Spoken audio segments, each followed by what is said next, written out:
Malthusian catastrophe. Malthus is important because his ideas led to the rise of a new scientific field that would dominate the course of human history for the next 200+ years.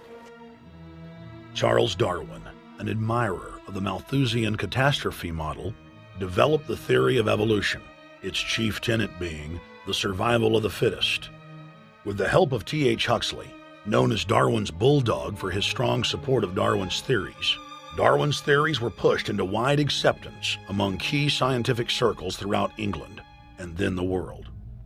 Darwin's cousin, Francis Galton, credited as the father of eugenics, saw an opportunity to advance mankind by taking the reins of Darwin's evolution theory and applied social principles to develop social Darwinism.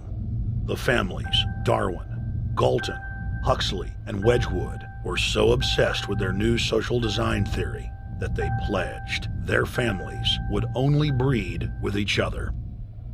They falsely predicted that within only a few generations, they would produce supermen.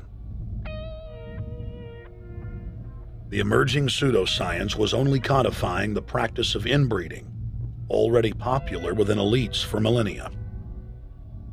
The four families experiment was a disaster. Within only 2 generations of inbreeding, close to 90% of their offspring either died at birth or were seriously mentally or physically handicapped. The moneyed class of the planet, and particularly the royal families of the world, who were already obsessed with breeding and filled with a predatory disdain for the underclass, seized on the new science and began aggressively enforcing its aims worldwide.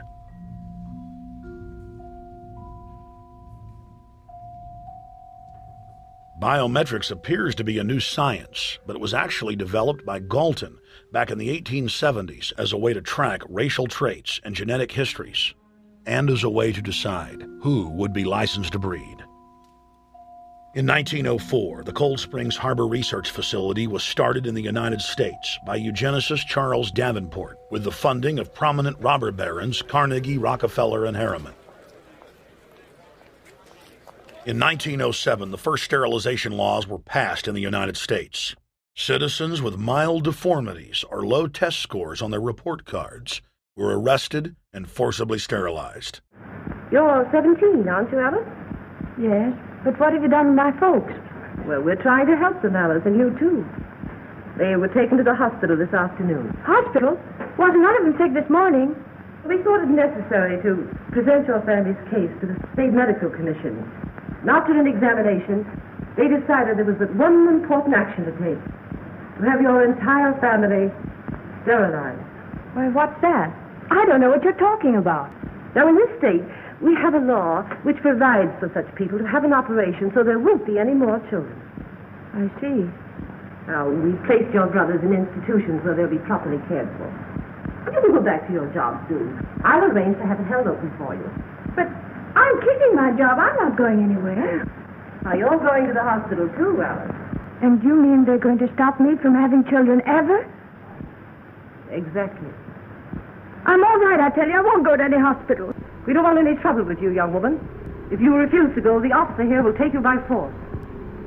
In 1910, the U.S. Eugenics Record Office was set up. By then, the British had created the first network of social workers, expressly to serve as spies and enforcers of the eugenics race cult that was rapidly taking control of Western society. The social workers would decide who would have their children taken away, who would be sterilized, and in some cases, who would be quietly murdered.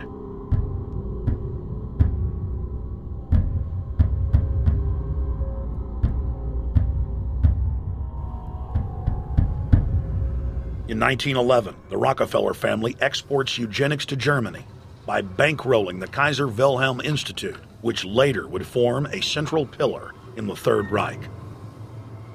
At the 1912 International Eugenics Conference in London, eugenics becomes an international craze and gains superstar status. The futurist and best-selling sci-fi author H.G. Wells had studied biology under top eugenicists and was spreading the new faith worldwide. In 1916, H.G. Wells' lover, Margaret Sanger, starts her promotion of eugenics in the United States.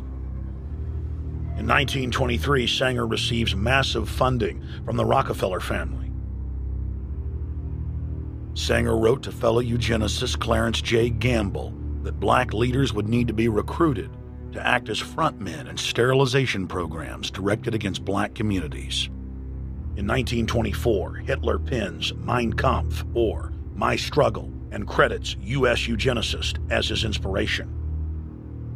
Hitler even wrote a fan letter to American eugenicist and conservationist Madison Grant, calling his race-based book, The Passing of the Great Race, his Bible. Hitler developed the plan for mass extermination of the Jews and what he called other sub-races, as well as the handicapped from Grant.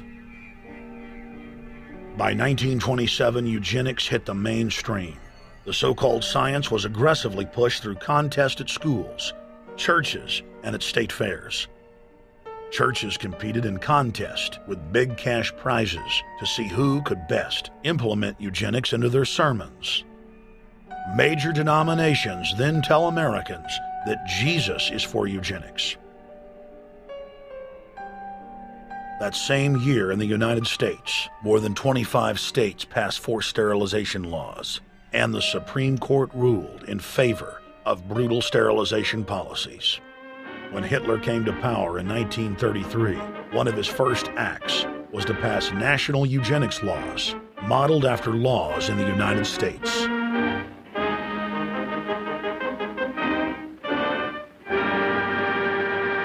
The 1934 film Tomorrow's Children brought the eugenics agenda to the silver screen in the United States. In the case of Miss Mason, I can see no reason for the operation that's been recommended. The girl is